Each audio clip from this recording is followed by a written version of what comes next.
Entertainment, the perfect blend of paranormal and pop culture, with your host, Joe Wakefield and Ryan Lang. I love it. I'm a fan of this. I'm here for it. Hello and welcome to another episode of Earthling Entertainment with your hosts, Joe and Ryan. That's right. I'm your host who popped out of that old Victorian painting your grandmother had, Joe Wakefield. And I bought that at a rummage sale for $5. Hi, I'm Ryan. Oh, so in that case, I assume the grandma had passed I was, away. yeah. It was an estate sale. It was just an empty painting. I was wondering what was supposed to be there. It was you. It was you. It was me. I was there the whole time. You know what? It freaked me out when I was a kid was the original version of The Witches. Do you remember that movie? Was that where he turned into a mouse? It is. Okay, yeah. Well, at the beginning of this movie, when the grandmother's explaining her encounter with a witch, her friend got pulled into a painting and was in this painting and would move around. No one would ever see her move, but every time they saw the painting, she would grow older and be in a different position, and eventually she was gone and died. Wow. And that was like the most horrifying thing I had ever popped in my head as a little kid. No, that reminds me of the dude from League of Extraordinary Gentlemen who lived through the painting. That's the Portrait of Dorian Gray. Yeah. Very famous story. That was really cool. Definitely did not come from a League of Extraordinary Gentlemen. But that is like famous old literature. But that was in League of Extraordinary Gentlemen. Yes, it was. And that's where I know it from. Fair. So therefore it is. All right, guys. Well, I hope that is a great way to start the show, Ryan. You really kind of threw me, and that was really funny. So, yes. Hey, guys, if you're returning listeners, welcome back to Earthling Entertainment. Welcome, Earthlings. Thank you again for joining us. Please remember to download the episode. It is the best way to support the show. We actually benefit a great deal from your downloads. That's right. Download once, download twice, download often. Yeah. As I'm going to say. That's right. It really goes a long way, guys. We've been doing this a long time. This is going to be episode 118. So thank you for tuning in. We got a good one for you today. We do, and I'd like to say hi to the new listeners. Hey, guys, we've had a big boom lately of new followers and listeners, so I wanted to say welcome to the Earthling Entertainment Podcast. You are now an official Earthling. That's right. Let me tell you a little bit about our show here. So what we do is kind of a split down the middle between paranormal and pop culture. Mm-hmm. We have spooky stuff, which is usually myths, legends, cryptids, hauntings, things like that. We have an alien section called Disclosure Discussion, and then we cram a whole big chunk of creamy, delicious Oreo filling of pop culture. That's right, we do. Yeah, right? Slather it on We're there. going to stick with this Oreo metaphor for That's a while. right, we like it. And it is the delicious cookie of a podcast that we dunk into the milk of your listening ears. That's right. All right. Did that get weird and visceral enough? Let our cookies get nice and soggy in your ear milk. All right. Awesome. I like it. Yeah. I don't know if it needed emphasis, but anyways, it did. Guys, if you also are looking to other ways to support the show and get really cool things, you can check out the official Earthling Entertainment coloring book. What? I know. That's right. We thought it was the most natural move for us. Like, what would you do after a podcast? Oh, coloring book. Totally. It's available on Amazon. We're going to tell you a bit about it, guys. It's a whole lot of fun. No, I got a copy right here in my hands, guys. This is crazy. So it's over 160 pages, double-sided, of course, of full-page coloring fun. It's your hosts, me and Ryan, going through different haunted places or famous alien sites or dealing with different cryptids. Well, sometimes we look very much like the guys in the drawings, and other times the guys in the drawings look way handsomer than we ever could be. That's right. I particularly like the one where we're hanging out with Wiccans because I'm chiseled and skinny and really tall, and I'm just like, nice. I just randomly flipped just completely, and there I am with looks like a brain in a jar. And we're in a science lab. You're doing something. You're a mad scientist, yes. That's right. And then in the next one, we are riding Voyager 1 and Voyager 2. Yes. Through space, past Saturn. Yeah, just flying through the air. That's right. Right. Through space. And and it keeps just going on and on. There's a reptilian yelling at us. Oh, we're in the Men in Black. Was that Elvira? Yeah, well, no, it's not Elvira. We're not going to have any Elvira, but that is a vampire lady, to be fair. Okay, she looked Elvira-like. There's one page in particular that I think is quite brilliant. So it's me and Ryan at a concert where we are watching a group of Wendigos, And the song they are singing is "Wake Me Up Before You Wendigo Go," Yes. and the name of the band is Wendigore. Wendigo. Yeah. And it's actually the only one that I think might piss off a few people because of just a few people in the crowd. But beyond that, I love I love this book, man. And we're interviewing a dragon on this other one because That's why right. not? That's right. Because why not? We have harpies, guys. Greek mythology style harpies. The ones that are- Harpies. harpies, not herpes. We got herpes, guys. I'm telling you, you've heard it right here in the coloring book. Color that. No, just a bunch of stuff. You threw me. Okay, what am I supposed to say after It that? was good. It was good. No, guys, I think they're like not even $15, and Yeah, $14.99. this is cool. How many podcasts do you know that are like, here's our coloring book? That's right. We have stickers and coloring books moving up in the world. That's right. Stickers and coloring books, man. That's right. So, Ryan, did you do anything this weekend, bud? Just hung out with the kids. Watched a bit of that new the dinosaurs Steven Spielberg documentary series. On Netflix, right? Yeah, and from what I watched, I was pretty busy running around doing my thing, dadding and stuff. But it was sweet. It was pretty cool. Well, what kid doesn't like dinosaurs? Like seriously, you see little children, and it's if they're boys especially, they always have dinosaur shoes, dinosaur hats, dinosaur everything. When I was a kid, my dinosaur thing was Land Before Time, and the first one when it was actually scary, not this. And 12 horrifically depressing. Not this 12 sequels later where we sing and dance. No, our The- mothers get killed by the T-Rex, Yeah, of course. and the Great Valley is actually a representation of the afterlife because it is the end of the dinosaurs. That is what's going on. Yeah, Yep. it gets dark. It was dark, man. All of our like cartoon movies back then were kind of messed up. Like always A got to little have a bit. dead parent. Always got to. Well, Don Bluth is a great director. Look up any of his animations, and Ralph Bouchy. I can't say his name real, but he also did a lot of really ones. These are the Okay. adult cartoons back then. The old Lord of the Rings stuff. Okay. Yeah, a lot of fun. Yeah. But you know what? Hey, Ryan, you know what I saw this weekend? What? It was The Bride. Maggie Gyllenhaal directed it. Okay. Okay, so it was the opening weekend, and it's basically a remake of The Bride of Frankenstein. Do you know anything about this? I've heard about it, but I've heard mixed reviews. I haven't seen it yet. Okay, well, I did, and I really liked it. So there's a couple things I wanted to say. I'm going to say things that aren't spoilers, and then I'll, set a little clock for a spoiler time after that. But what I enjoyed about it is I wondered when this film came out, why Christian Bale was going to take the role. Because, I mean, I guess there, like the new Frankenstein that Guillermo del Toro did. I still haven't seen that one either. Well, I always just assumed that Frankenstein was kind of a little bit more one-dimensional of a character, that new Guillermo del Toro movie aside.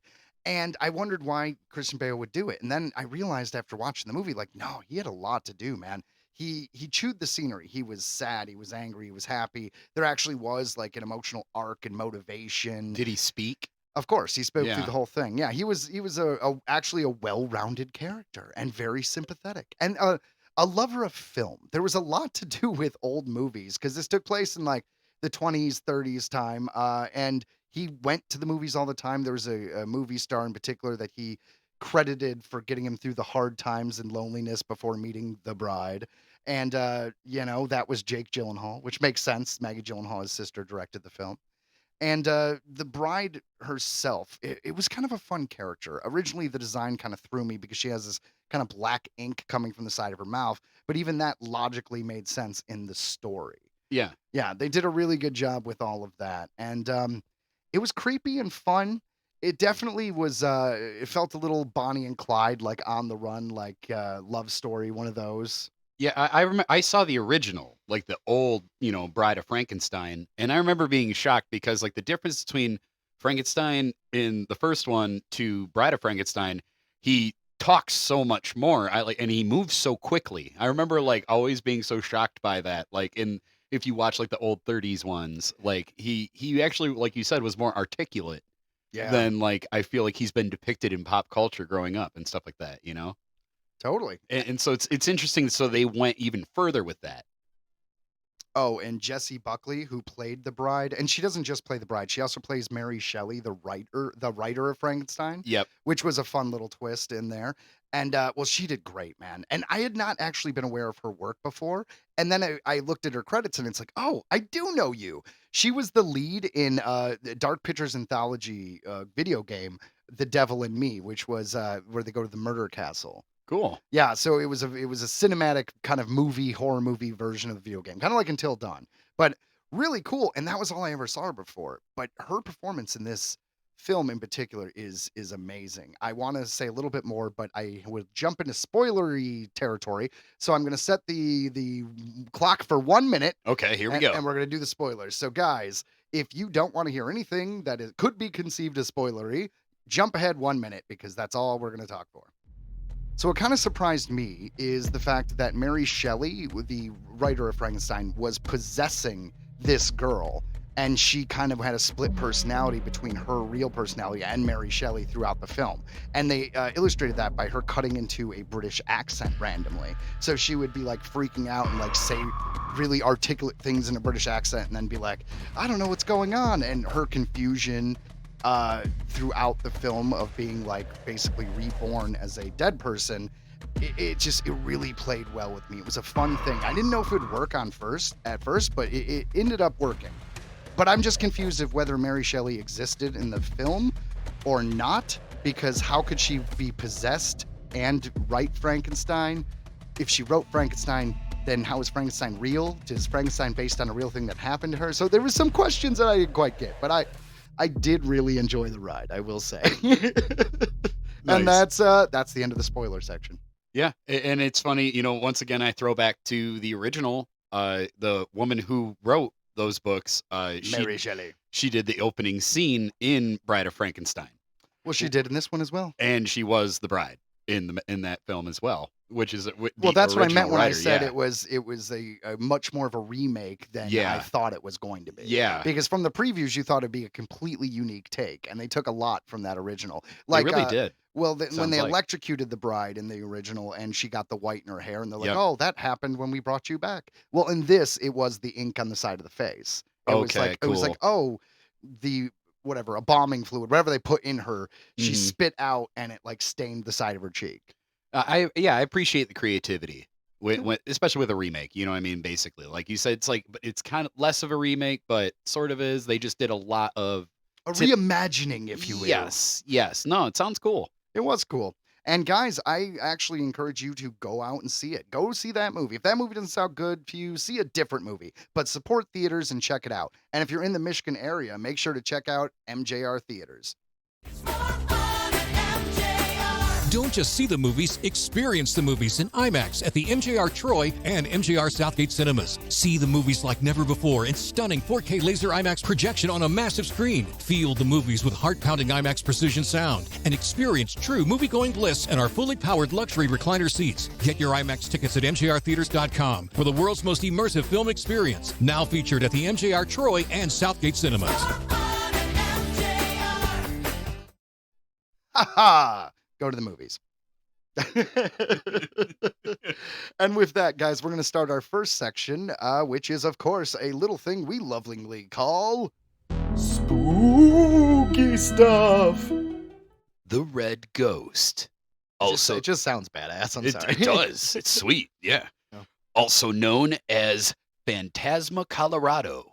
What? Fan- Hold on. That is way sweeter than the Red Ghost.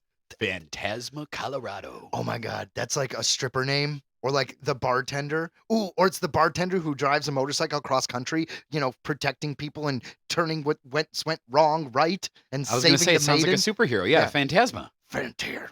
That's pretty sweet. So the Red Ghost is a cryptid and a well-known legend of Arizona. Hmm. The Red Ghost appears as a very large, demonically hideous, camel-like creature with a human skeleton tied to its back. Huh. It's an Most, aesthetic choice. indeed. Most folks will tell you that camels are not found in Arizona's high country. Truth is, these adaptable beasts can thrive in just about any kind of terrain. The U.S. Army introduced camels to the Southwest back in the 1850s, using them as beasts of burden while surveying a road across northern Arizona. But the Civil War interrupted the great camel experiment, and most of the homely critters were sold at auction. A few. I always heard they got like eaten by wolves and stuff out there. I mean, that makes And sense. then there's a few that did survive, and Or there's like really bears. shaggy bears. Yeah. I don't think there's bears in Arizona. Oh, Yeah, probably not. well, not like desert bears. Desert bear. The damn desert bears. There might be a desert bear. Watch out for the desert I'm bears. just saying. I mean, we've talked about enough shit on this podcast. You're A right. desert bear there is. could be a desert bear. That is. I will look that up now.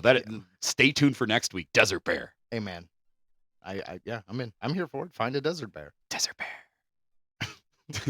So, other than the ones sold at auction, a few were turned loose to run wild, and therein lies the basis for the legend of the Red Ghost.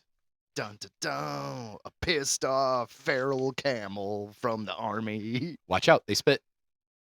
The story begins back in 1883 at a lonely ranch near Eagle Creek in southeastern Arizona. The Apache Wars were drawing to a close. However, a few renegade bands were on the prowl, keeping isolated ranches in a constant state of siege. One early morning, two men rode out to check on the livestock, leaving their wives at the ranch with the children. About mid-morning, one of the women went down to the spring to fetch a bucket of water, while the other remained in the house with the children. Suddenly, one of the dogs began to bark ferociously. The woman inside the house heard a terrifying scream. Looking out the window, she saw a huge, reddish-hued beast run by a devilish-looking creature strapped on its back. Yeah. Now, to be clear, they did say that this was larger than a normal camel, right? Yeah, it's huge. Well, I know camels in general are huge, so I'm They just are, yeah. so I'm thinking are we thinking double the size? Like, how big of a camel are we talking? I was thinking like maybe like another half of Ah, a size up, right? a camel and a like- half. Yeah, a camel and a half. Yeah. You Okay. know what I'm saying? Yeah. I get that. It's not quite Camel Kings; it's Camel 99s. I get it. So like 3 humps. Right. 3 humps. The frightened It's woman. a double seater. Right. Yeah. The frightened woman barricaded herself in the house and waited anxiously for the men to return. That night, they found the body of the other woman trampled to death.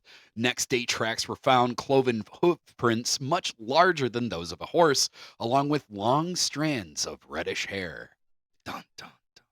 A few days later, a party of prospectors near Clifton were awakened by the sound of thundering hooves and ear-piercing screams. Their tent collapsed, and the men clawed their way out and tangle just in time to see a gigantic creature run off in the moonlight. The next day, they too found huge cloven hoof prints along red strands of hair clinging to the brush. Okay, so I would like to propose a theory. What if this is just a feral camel? Okay. From that, right? And it's not even abnormally large. Just a camel's bigger than a horse. So you're saying it was to- just frightening. So to them, it could have just been we've never seen this thing before, right? But here's where I think it gets interesting.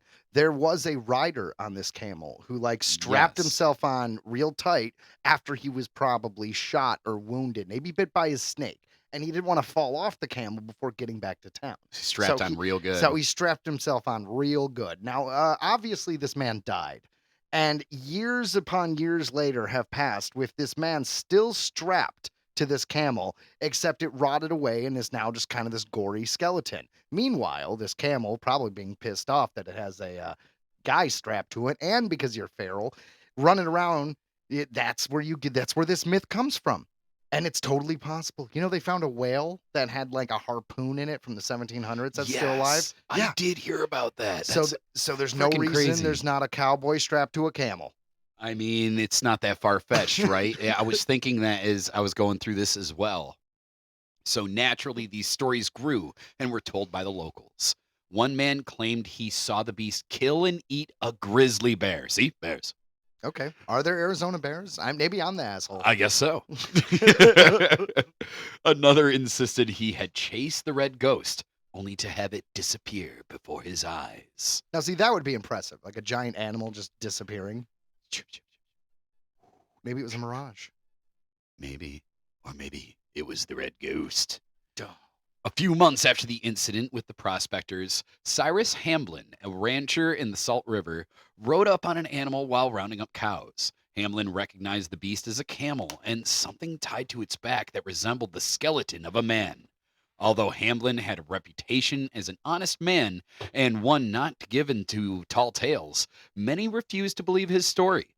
Several weeks later, over the Verde River, the camel was spotted again, this time by another group of prospectors.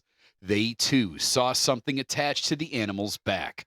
Grabbing their weapons, they fired at the camel, but missed.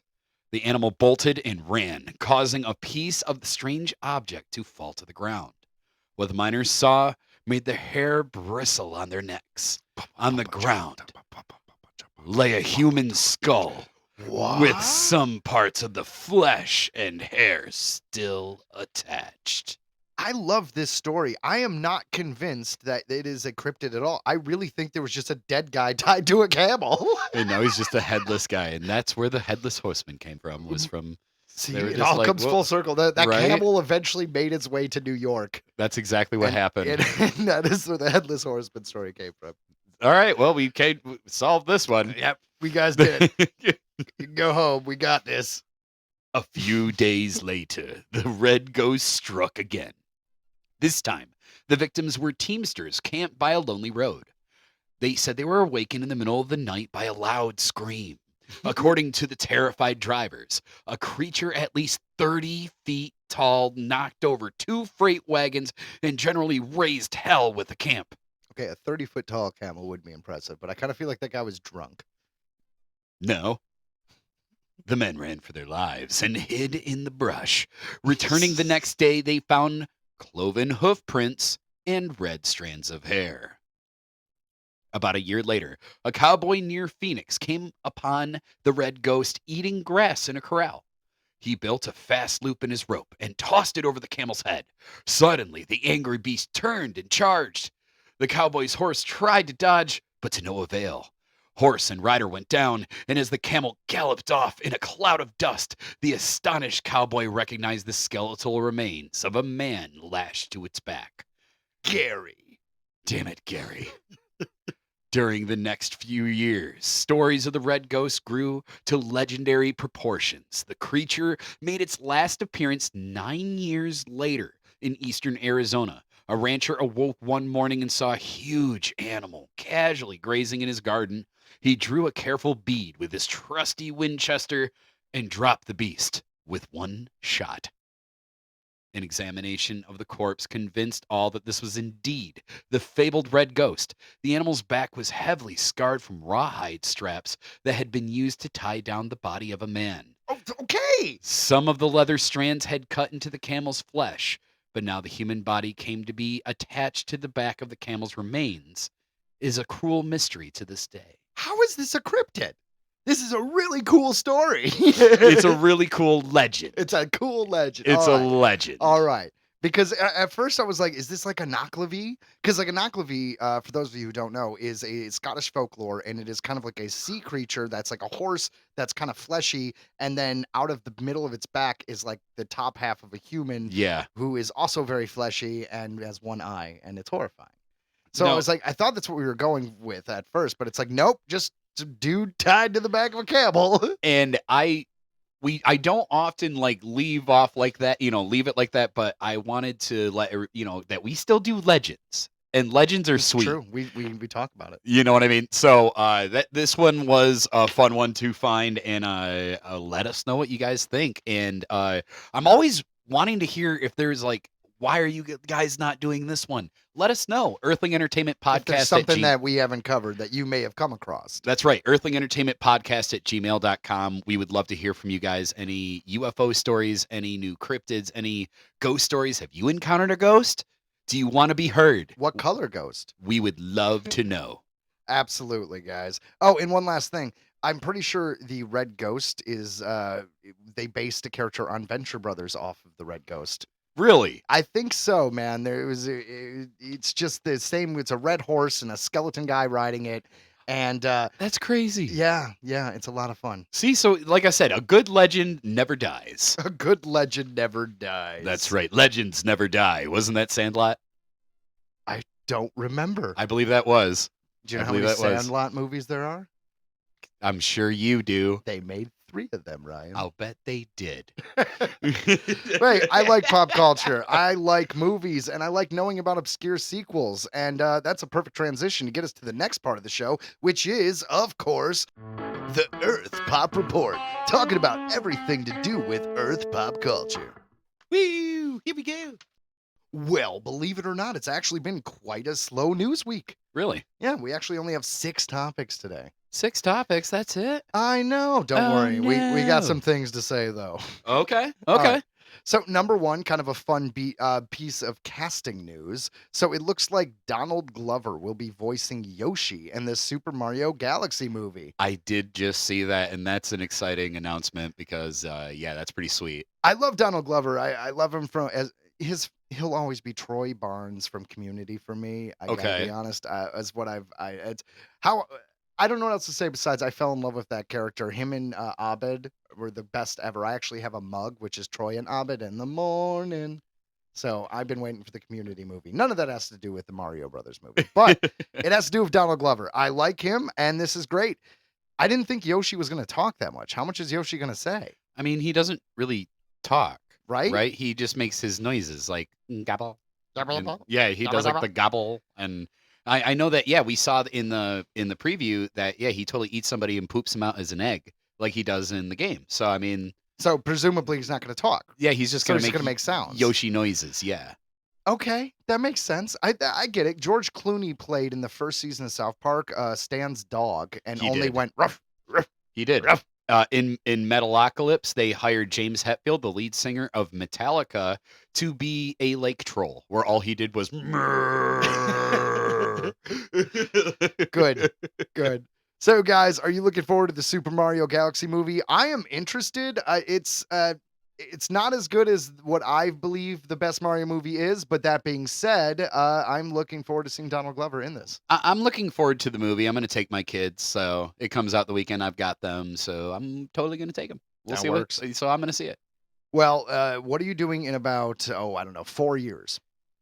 I haven't gotten that far in my little planner here. Well, in 2030, it's projected that we're going to get another sequel to an amazing Pixar franchise. That's right. Monsters, Inc. 3 is officially in development at Pixar. And that 2030 release date is obviously an estimate at this point, but that's what they're going with. So is it going to take place after the first one, I guess? Because the second one was University. That was a prequel. Yeah, so I would assume it's going to take place after the first one, but they already did a story that took place after the first one. Yeah, they did They had 2 seasons. show. Yeah, 2 seasons of a Disney Plus show called Monsters at Work. That's right. Yeah. And I honestly confess, like, my kids didn't really watch it, so I didn't. So I ran through it once just because I like Pixar and I like pop culture. You know what I mean? No, yeah, It was yeah. all right. So I would assume they're going to go to the next story moving forward. I don't see them doing a prequel again, but there's absolutely no word. In development means they're figuring that out right now. I feel like it would be cool to see Boo, like, older, like, bring, like, an older kid, like, be the older kid that can come into the monster land or something and help them, accomplish something, right? Like, I feel like there could be, like, I think they could do something cool with that. I would like to see Boo come back. I agree, but at the same time, I don't know how I want Boo. Like, I don't know if I want Boo like a kid, a teenager, someone in their 20s, someone in their 30s. What if they're an Like, old how long's it person? been? And I'm not sure how I feel about the monster world and the human world interacting as much, because the whole point of the first movie, they were like, oh, we can't even touch them. And then in the movie, we're like, oh, we're making them laugh. They're not Yeah. toxic. So I don't know. Do we explore human monster relations? I think what if Boo's a mom now? Okay. I'm Oh, with you. and then she wakes up in the middle of the night to her kid, like, laughing her ass off or whatever. Opens it up and it's like, Right. when she was a little girl. How old was Boo? Boo was like 2. Like, it But I mean, barely how long has spoke. it been?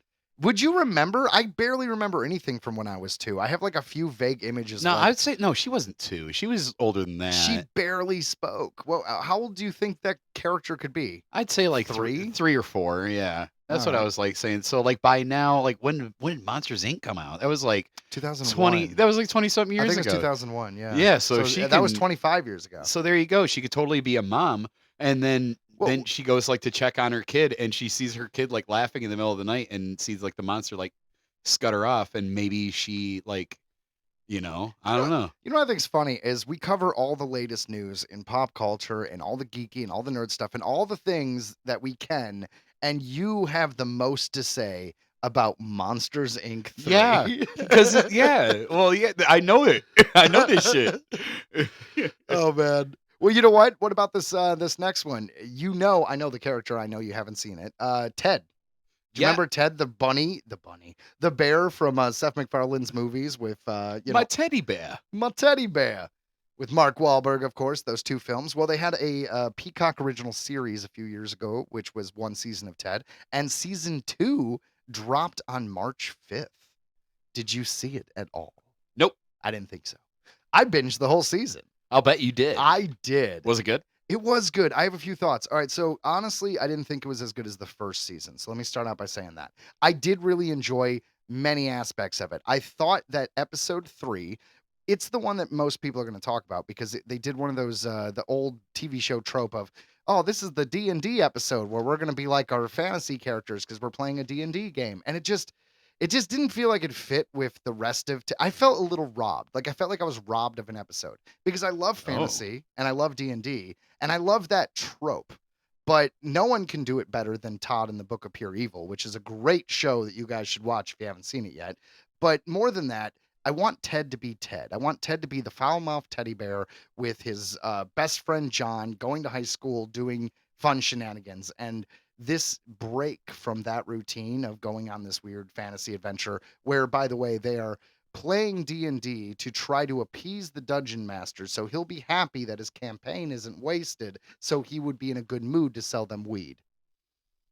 I mean, I don't see a problem there. No.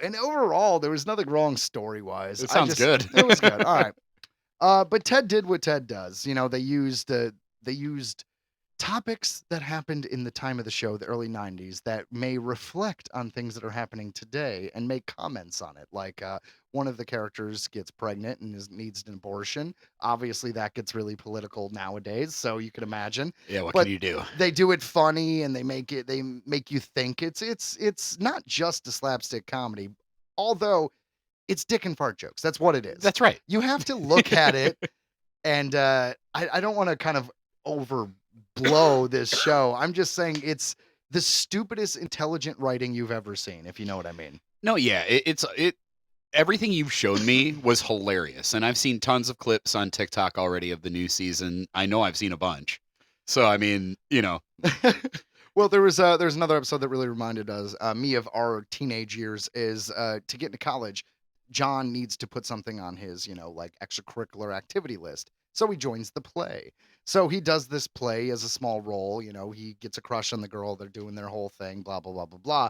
But the climax of the episode is he takes some edibles and they're just crazy intense and it hits him on stage and he just starts freaking out on stage like, do you think everyone knows we're on drugs? And they're like, no, as long as we keep being quiet, they'll never notice.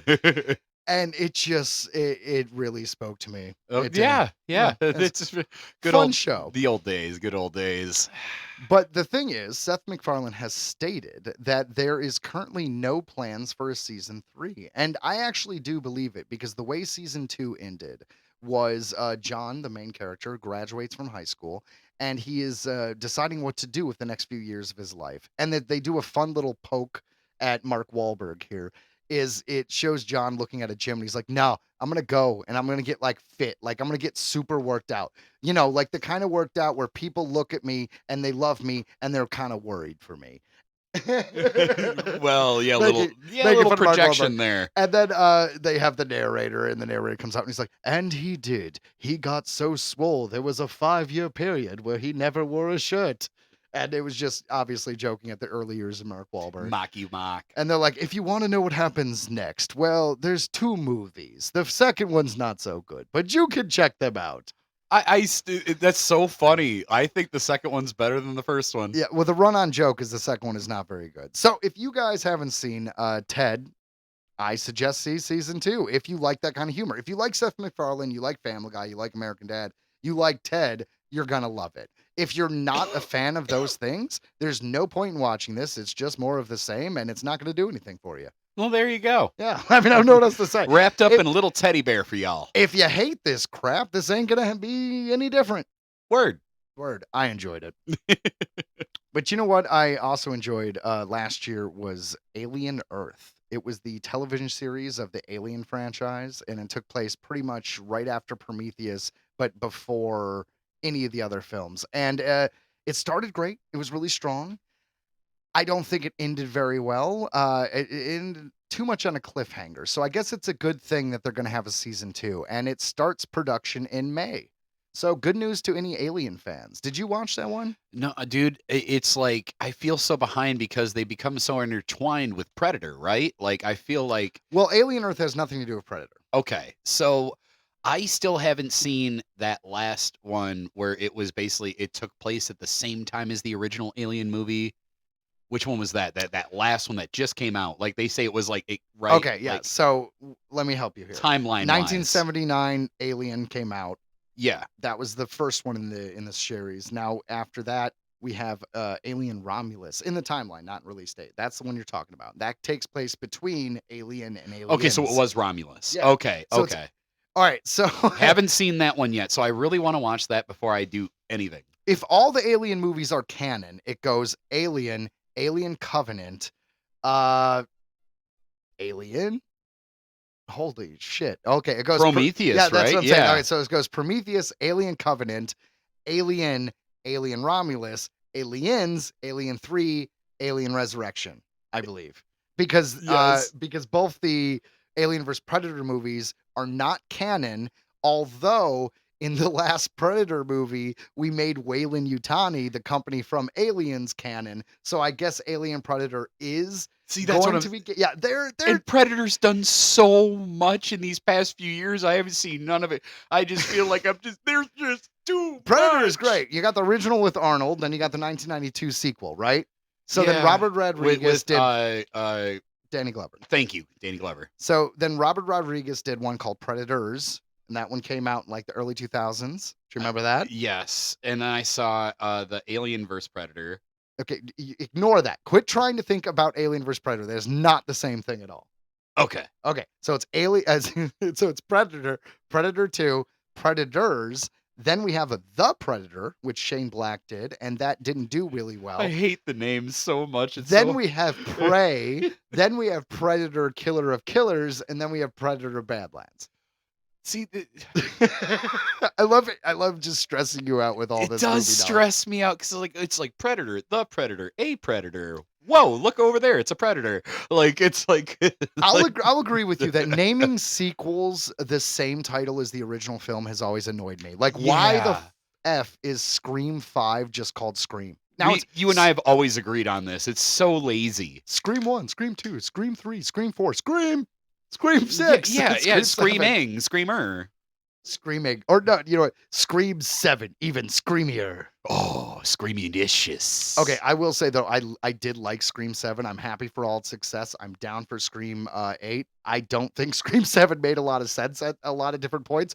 Okay, everybody's seen it right now, right? Okay, guys. Yeah, dude, it's been a while. Anybody who cared to see it has seen it. Okay, so I'm gonna spoil something right now. So skip 30 seconds ahead if you don't want to hear it. This is Joe. Yeah. Make it a minute.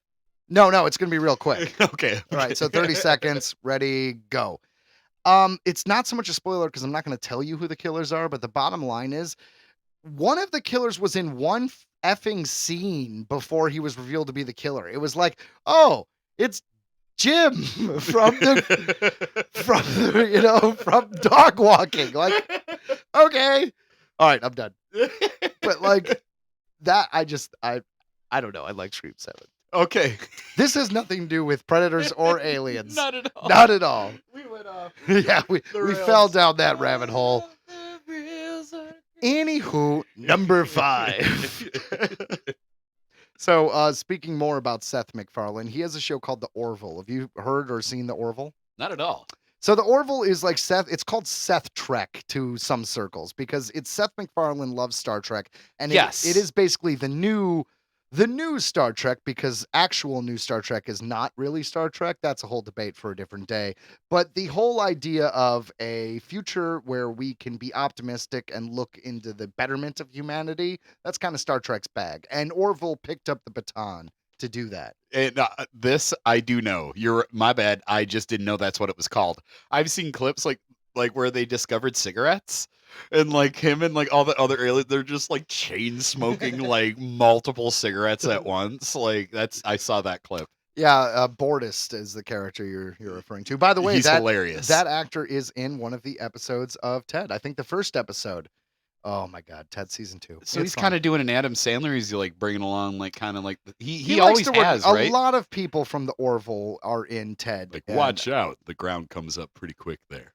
Well, the main guy who plays John Bennett in Ted, he was from the Orville. The woman who plays the cousin was from the Orville. The principal from the school is from the Orville. So a lot of people. That's cool. But if you are a fan, that you're in luck, because season 4 actually seems like it's going to happen. So it's been 4 years since season 3. Damn. No one thought it was going to happen. Season 3 itself was several years after season 2. Okay. And but Seth MacFarlane basically said, "Hey guys, I have it written. It's done. Literally, I'm not going to lie to you. The only thing holding this up is me finding a year to shoot this show with how busy I am." No, So yeah, and you can understand he is very busy. very busy. So the Orville season 4 is going to happen. We don't actually know when. And it looks like a lot of the actors, most of the actors, were contracted for 3 seasons, but they all seem to be on board and will return for season 4. So I can't wait for that. Live a while and prosper. Live a while and prosper. Right? Yeah. All right. So the final thing today we're going to talk about is, do you know about that film, The Wild Robot? I do. Yeah. Because it's a kid's film. So It of course I is. know. Like that's all I know.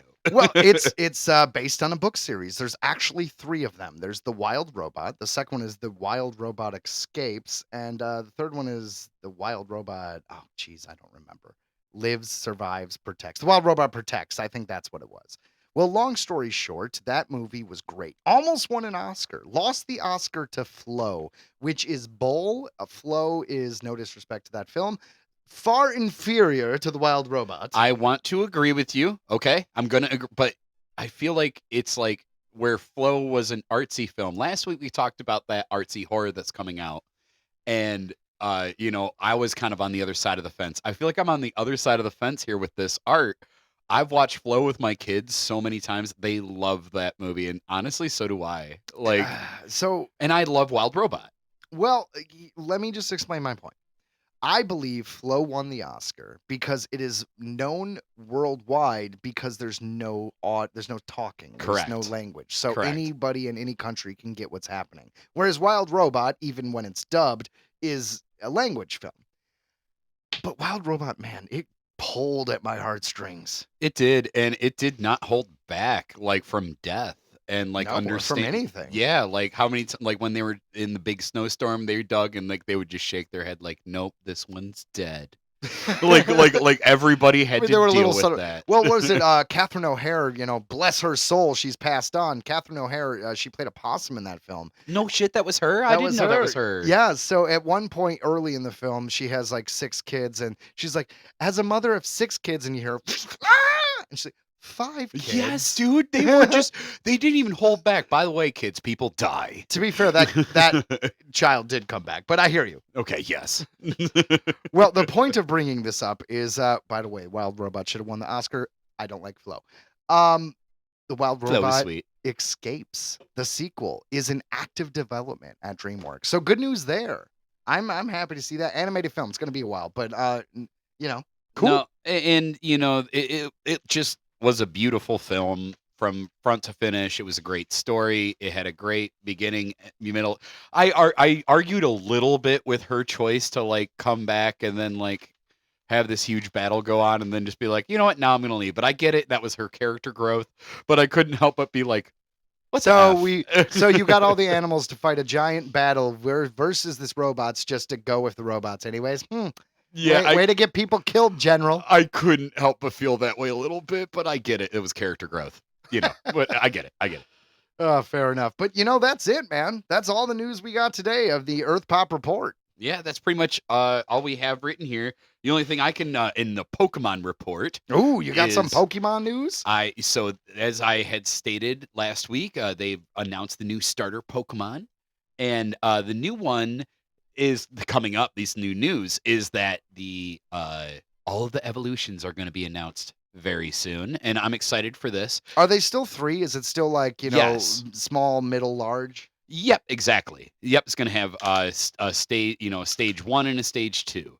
And what's cool about these, and what I might even, because I want to wait until they announce it, right, before we do a podcast about it, but We're gonna do a whole podcast about it? just the spooky stuff. We'll do- Because you know what? rumor- Right? No. We'll do a bonus episode. You could do all the Pokemon things you could think of. I'm down because this one is rumored to be like these kind of crazy gods of this area of the Philippines, and each one is going to and they are all like I heard that the water one's going to become like this sea serpent that when it comes out it creates hurricanes and all this other shit, and So pretty epic stuff. yes, and I was like, ooh, You want to look up the gods that those Pokemon are based on, is what you're telling me. For Oh, spooky stuff? I've already found it, but I just want to wait and see what their final evolutions look like. And I'll still let you guys know what's going on with that. But I'm excited. So there's my nerdy Pokemon news on pop culture. That's all I've got to really add. Hey, fair enough. And man. Rob Zombie's new album was pretty sweet.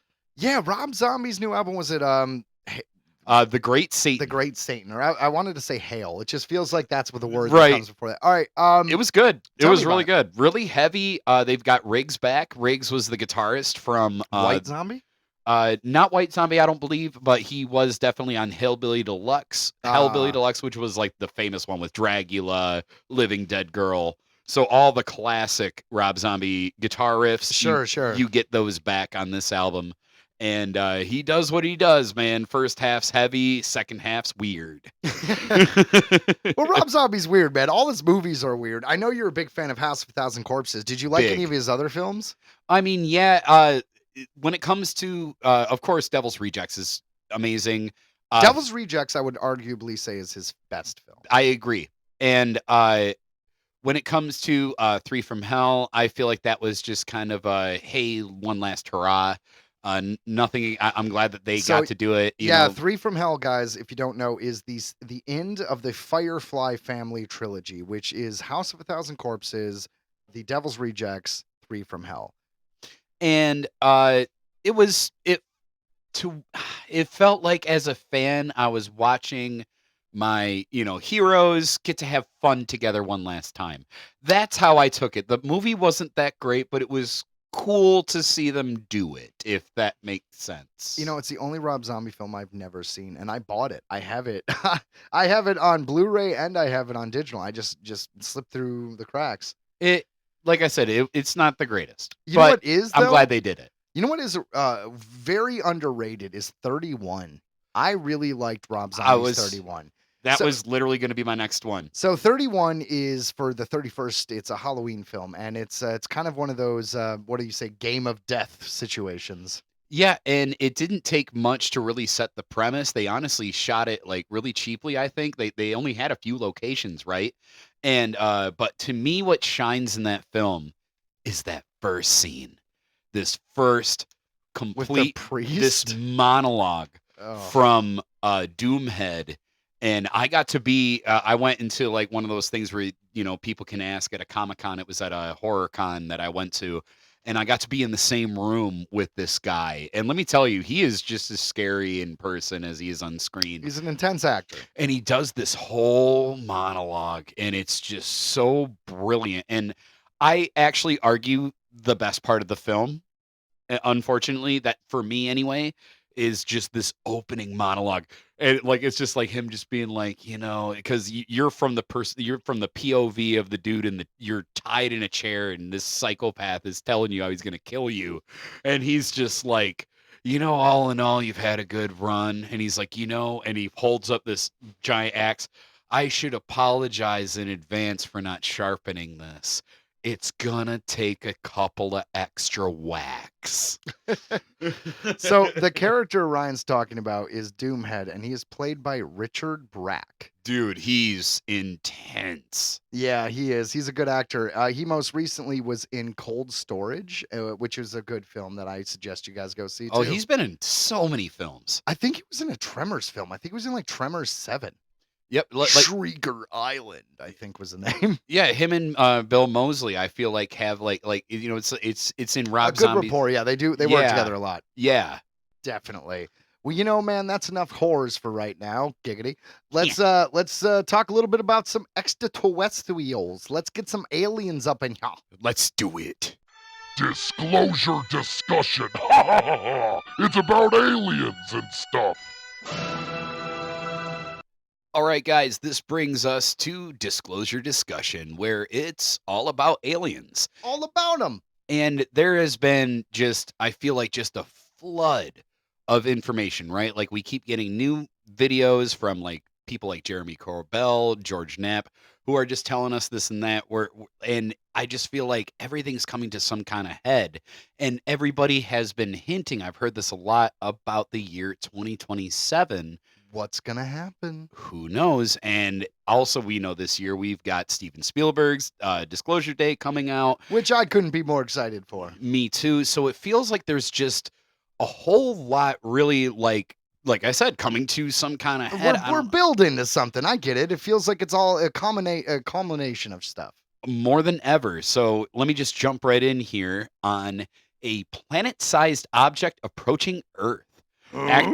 Actor says UFO insider chat claims arrival in 2027. This comes to us from brobible.com. Quote, it is intelligently controlled. Famous actor gets pulled into private signal chat. Then he's told a giant object is headed towards Earth in 2027. That'd be rough. What is it with telling actors alien stuff? We talked about Jackie Gleason the other week. Now this? I feel like it's just one of those things where like people are like, oh yeah, cool, invite him in the chat. And then they just start talking about stuff and they're like, oh yeah, that might get out in a weird way. Well, here we are. A famous actor and comedian have the internet talking after alleging that he heard a planet-sized object is heading toward Earth. Michael Ian Black, formerly of The State and presently a panelist on Have I Got News for You, recently gave an interview to the Vetted podcast. In the interview, he revealed some startling information. I mean, I'm pretty startled. Hold on. I gotta say though, do you know who Michael Ian Black is before this? Yeah, I recognized him. All right, Wet Hot American Summer, sir. Yes. Is the greatest film ever, and they made two seasons of a show, Wet Hot American Summer, First Day of Camp, which is a wonderful prequel that completely complements the movie, and then a 10 years later sequel series, which is terrible and should never be watched. Just say. That bad, huh? I didn't like it. And I loved all of the other stuff. So it's kind of like, I even have, if you look over on the bookshelf, I have the printed hardcover version of the screenplay for Wet Hot American Summer on the top shelf there. He certainly does. Yeah. It's right there. Wet Hot in America. I'm looking right at it, folks. Yep. Michael Ian Black, pretty cool. You have a pretty key collection there. Thank you. So, according to Black, he became friendly with somebody in the UFO community. Consequently, he was invited into a small signal chat to discuss UFO news and information. For context, Signal is an encrypted private messaging app. Quote, over the course of 18 months or so, this story begins to emerge from the person who invited me in that there is an object. It's planet-sized. It's coming out of the solar system into our solar system. That's concerning. And it is decelerating.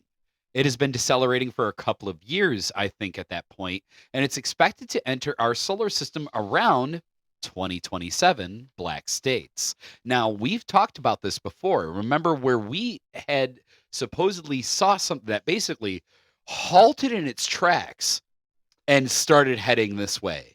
Are you talking about like the Moa Moa cigar? No, it was something else, and I remember mentioning it. This was probably like last year sometime. And so we have heard about. I've heard about this before. Fair enough. It seems interesting though, because something that's planet size. For one, how big of a planet? You know what I mean? Planets have all different kind of sizes. That's You, true. you know what I mean? So it's like, but anything that big could really F with the rotation of other planets going through our solar system. And I believe he actually touches on that. So the biggest bombshell, it's intelligently controlled. Black then says he was provided with an image of the mysterious object. He said it was gray, it was round, it could have been anything.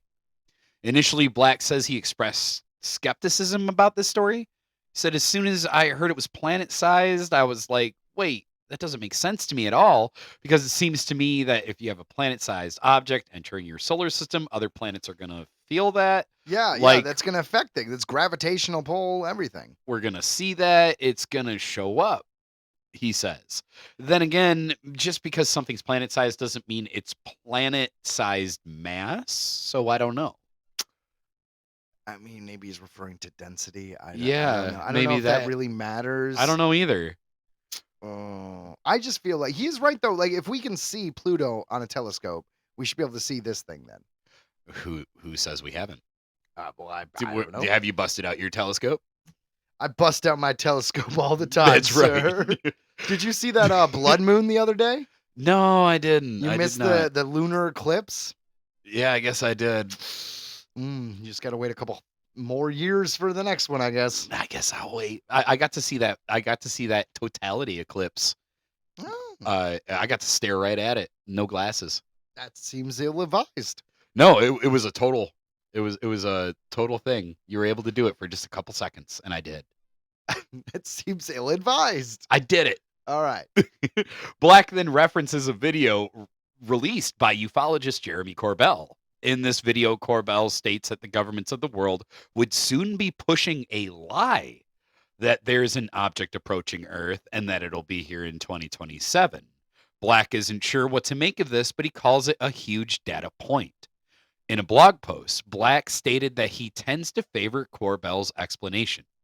I don't know who's telling the truth about this, but I'm going to apply Occam's razor here and say it's far more likely that somebody wants to convince people about an imminent alien incursion that there's actually being an alien incursion.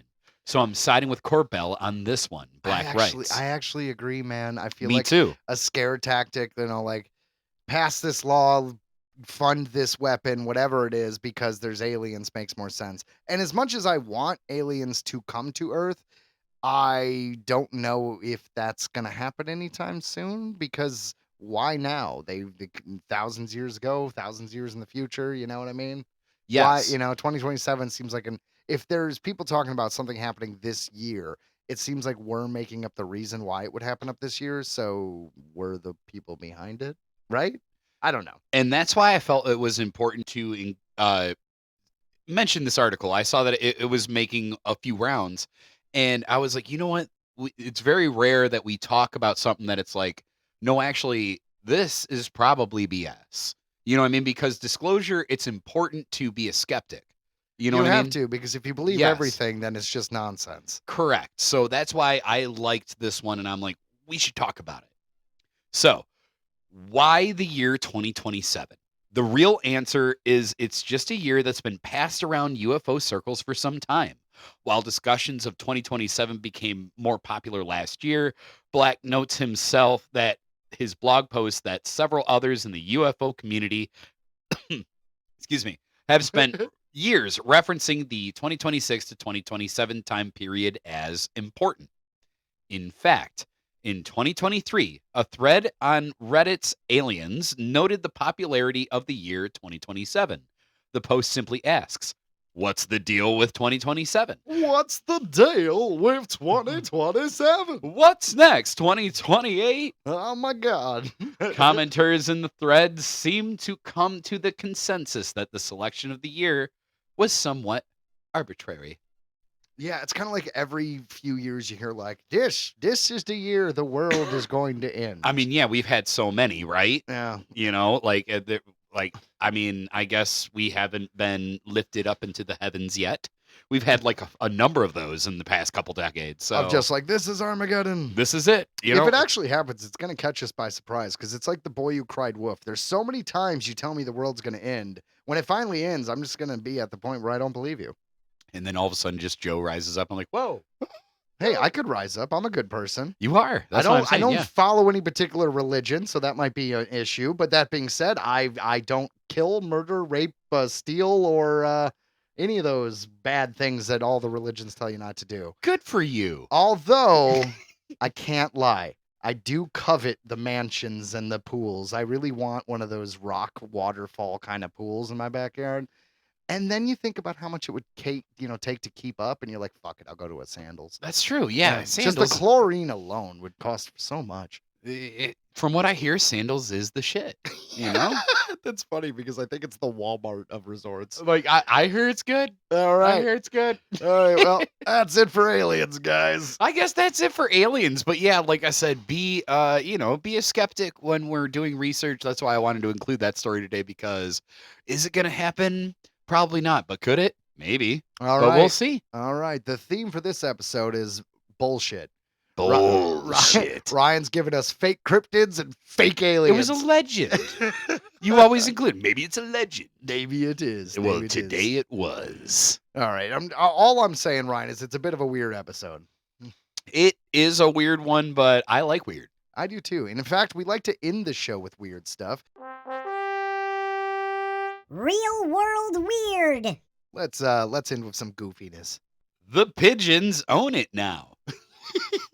That is the coolest title for an article I've ever heard. It is. They do. Here's a story that proves one thing. If you leave your window open long enough, pigeons will absolutely take over your life. A middle-aged man from the Russian mining city of Vorkuta recently returned to his apartment after being gone for 3 years.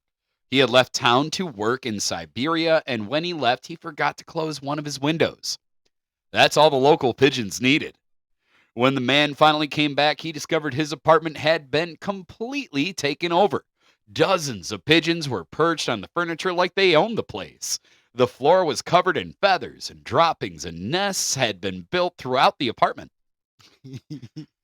The owner filmed the scene and posted it online, where it quickly went viral on Russian social media. In the video, he says, "I left Vorkuta 3 years ago. What could have happened in that time? I come back and it's a freaking pigeon Dubai. Nests, feathers, so much feels crap. vaguely racist. But Slightly. So much crap that you could pour a new floor." oh my God, he could if he got like acrylic and just poured it over the whole floor and just kept all the feathers and all the bird shit, so it would be perfectly like preserved forever. Guano. That was an Ace Ventura reference, not just a random word. He also joked that the pigeons stared at him like he was the problem. Yeah, dude. How long do pigeons live? They've lived there probably their whole lives. They're like, who the fuck are you? Like, Are you? Oh, 3 years The ago? fuck That are was you? like my great grandparents. They look at me like I'm a tenant beyond my rent. I'm not the landlord. I'm not the invader of the pigeon state, he says. Unfortunately, the situation isn't funny for the owner. Experts estimate the renovating the apartment, the replacing the furniture, could cost between 1.5 and 2 million rubles, roughly the same as the apartment's current market value.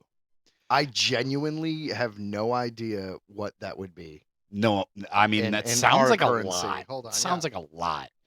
And before anyone could live there again, the place would also need to be professionally disinfected. Pigeons can carry diseases like bird flu and psittacosis. So the floors and walls should have been treated with special chemicals to make the apartment safe again. Naturally, the internet had plenty of jokes. One commenter suggested it might actually be cheaper to just buy a new apartment. Another pointed out that at least the pigeons left the owner breakfast because they'd started laying eggs inside the place. So the lesson here is simple. If you leave your window open for, give or take 3 years, don't expect fresh air. Expect a pigeon empire. Yeah, and just under $20,000 in repairs. Ooh, yeah. I figured it was about like something like that. But Well, it says here that it's like $6,300 for every 500,000 rubles. So yes, that's you know. yeah. That's still a lot of money. That's a lot of money. I mean, at that point, you just give it to the pigeons. You're just Yeah. like, I'm done. I'm done. I'm going to leave for 3 years. To work in Siberia. I don't know much about Siberia except what pop culture has told me, but it feels like a very unpleasant place to live. Very cold. Very That's cold, all. Yeah, very cold. Yeah, they make it seem like it's the tundra. Right. So I don't know. It's hard to find sympathy for this man. You knew you were leaving for 3 years. You left the window open. Dude, you're going to be gone for 3 years. You feel like you double check. Like, you make sure the toaster isn't on. You make got sure the coffee pot is off. I Like, was about to say that you got no one to come check on the place at least once a year. also, an apartment just stays empty for 3 years because you're off working. Like, no one's ripping you off. I don't know how apartments work, but, like, I feel like, I don't know. Maybe he really liked his spot. You know, he was willing to pay it. That's a lot to pay. I feel like a lot of this is ignorance to how they live their lives in Russia, to be fair. Yeah, I was going to say I have no idea. Yeah. No idea. But yeah, Weird so nonetheless. Weird nonetheless. So I think that probably brings us to our next story, which is the world's strangest sport. I don't know. I can think of a few. I like the one where they have little squirrels on skis getting pulled on tiny boats. Yes. Yeah, it was like ESPN That is a sport. 12. Yeah. That's right. That is a sport. Very dignified. Squirrels. Very dignified. That's nuts. Anyways, so in England last week, couples gathered for a sporting event that really tests the strength of a relationship physically. It's called the UK Wife Carrying Race in Dorking, Surrey, where competitors run a 380-meter obstacle course while carrying the other adult human on their back. Yes, that is the entire sport. Yeah, makes sense. Runners sprint up and down a hillside, clear hay bale obstacles, and splash through water, all while hauling their partner like extremely committed luggage.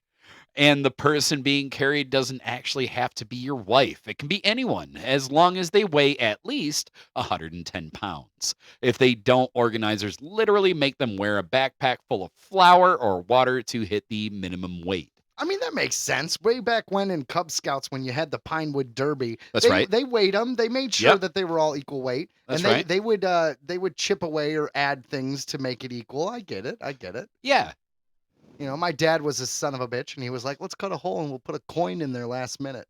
I'm like, Oh. "Oh, like you're clever. Like no one has ever tried this in the Pinewood Derby, Dad." Oh, we had a few cheaters. I I grew up bet. in Scott. Oh yeah, we knew there were a few. You sons of bitches. Oh, we knew. We You know knew. what I hated about that Pinewood Derby thing, though, is they were supposed to make it like with your dad, and some kids would come with these Pinewood Derby cards that look perfectly polished, like a 1920s, Mhm. you know, like Model A, and you're like, what part of that did your 8-year-old do? 100%. No, Like- it happened all the time, and it just is what it is. Like my dad was even like he was like the cub master or whatever, and I still had to do a lot. Like yeah, he helped me out, but man, I made those things. Yeah, I made mine. It looked like shit. I actually did But a it worked school. Great. I did a school bus when I was a tiger cub, and I won. Oh, That's right. yeah. Didn't cheat. Well, good. That's right. The school bus won. Anyways, back to carrying your wife through an obstacle course. Most racers use something called the Estonian hold, where the person being carried hangs upside down with their legs wrapped around the runner's shoulders, which means their face is basically staring directly at the runner's butt for the entire race. I was going to say no beans before the race. This year's winners were Timu Tavanen and Jata Lenonen from Finland, who finished the course in 1 minute and 45 I seconds. don't know how big the course is, but 1 minute and 45 seconds seems like a pretty good run. That's at least 3 good farts. And their prize, not a trophy, they won a barrel of ale, which feels like the exact amount of beer you'd need after running uphill with another human dangling upside down off your back, face into your butt. Okay, but think about this, Ryan. You just won a barrel of ale. A barrel. You are in England. You are from Finland. You're gonna have to drink all of that like the night after the race, or if you're vacationing a few days longer. Like you can't. I guess you could ship it, but you're not gonna like bring that with you on the plane. You won't. There will be no need. It will be gone. Oh, you know what it reminds me of? That's right. When I turned 21, or I was early 20s nonetheless, and we all lived in the one big house for that short time. Mike Harris's house on Penn Street. It was on Oxford. It was on Oxford. Well, in any Yeah. case, I was 21 and I had never done it before, so I bought a quarter keg. Do you remember that? Yes. I brought the quarter keg home, and we all just sat there and drank on it for like 3 days, trying Just to passing finish the it. nozzle around. Well, I mean, I think we had cups at some point. Oh no, I remember distinct times of just being like, ah. Early 20s were fun. They were really a lot of fun. That but was the only time I've ever bought a keg. Yeah, I think I bought one for Jeff. I For think Jeff, it was a memorial party, and Is this after he died? Yeah. Okay. Yeah. So you Yep. bought one in his honor. That's right. Well, that makes sense. I think that was the first one I ever actually bought. Was Yeah. it the last one you ever bought?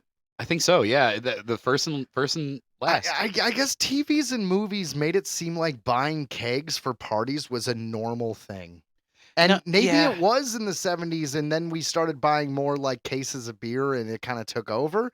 But I have never, and it's not like I didn't go to parties. I have never in my life been to a party where someone had a keg. Just they had cases of beer, they had liquor. No one has a keg. I feel like it's a time and a place. Like kegs are meant probably for bars, right? They need them. Well, yeah, I'm And- not saying kegs don't have a use. I'm Right. talking about going to actual parties with people's houses. Graduation party. Have you seen a keg? Yeah, Really? yeah. I didn't. I'd say grad parties still kind of do it. It's more like those bigger events, like those rare events.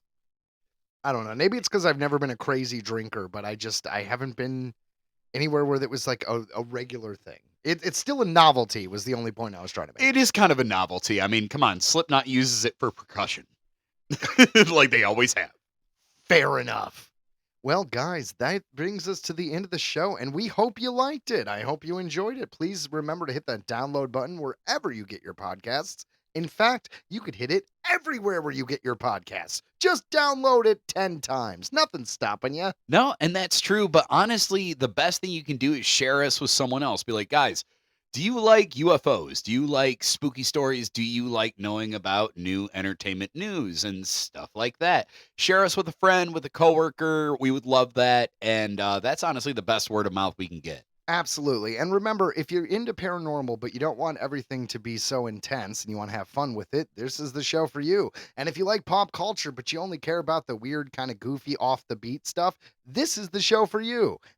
So thanks for listening. That's right. So hit us up. We would love to hear your stories. Have you seen a UFO? Have you seen a ghost? Do you know someone who has? Tell us. Yeah. And if you are into the coloring thing, you know what you should do? Get the official Earthling Entertainment coloring book, now available on Amazon. Just Google Earthling Entertainment. It'll come right up. It comes right up. I did check that earlier today. It's just kinda out of fun, curiosity. right? Yeah, it's Yeah. pretty sweet. Yeah. And like, it's not even $15. No, not even. I'm not kidding, dude. It's 160 pages. Like, you get what you pay for. I have kids. I buy coloring books. If I buy a $10, $15 coloring book, you're getting the value of that. Thank you guys so much for joining us on episode 118. And from all of us here at Earthling Entertainment, see ya.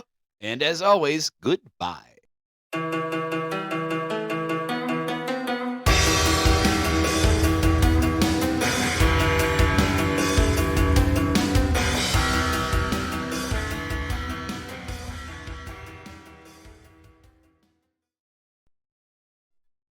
Joe's gone. You know what this means.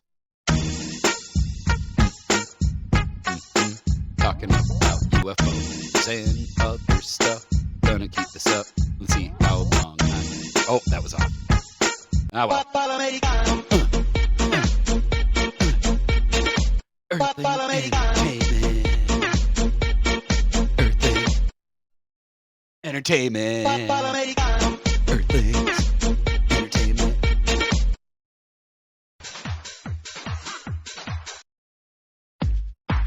What do these do? This one. Happy Tree Friends. Is what's up? Joe is gone.